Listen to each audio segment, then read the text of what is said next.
জন্মাষ্টমীর অনুষ্ঠানে রুডির ঘরের গোপন ক্যামেরার ফুটেজে বাজিমাত করল দীপা, ফেঁসে গেল রুডি।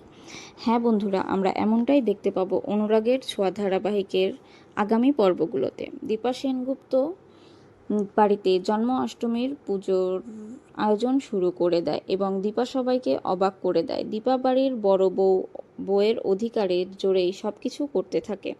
তবে এই সবটা দেখে বেশ ভয় পেয়ে যায় রুডি।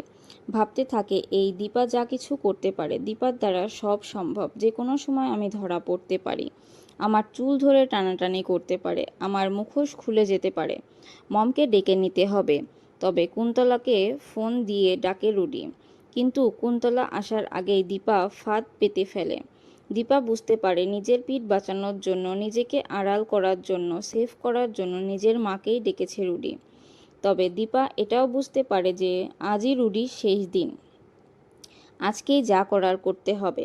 দীপা ভাবতে থাকে, এই রুডির ঘরের গোপন ক্যামেরা, সেটা করা হয়েছিল বেশ কয়েকদিন আগে।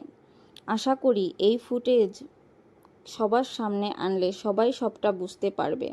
ও ডরথি নয়, রুডি। সবাই যখন পুজো শেষ করার পর প্রসাদ খাওয়া নিয়ে ব্যস্ত, সেই সুযোগেই দীপা রুডির ঘরে যায়।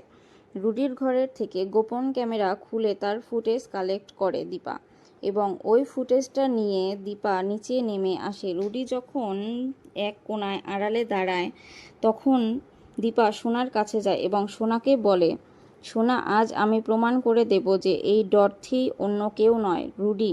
রুডি শুনে চমকে যায় আর ভাবতে থাকে, আবার কিসের ভিত্তিতে এই কথা বলছে দীপা। এই দীপাকে নিয়ে একটুও বিশ্বাস নেই। রুডি যখন গা বাঁচিয়ে ওখান থেকে চলে যাওয়ার কথা ভাবে, একটু সরে যেতে থাকে।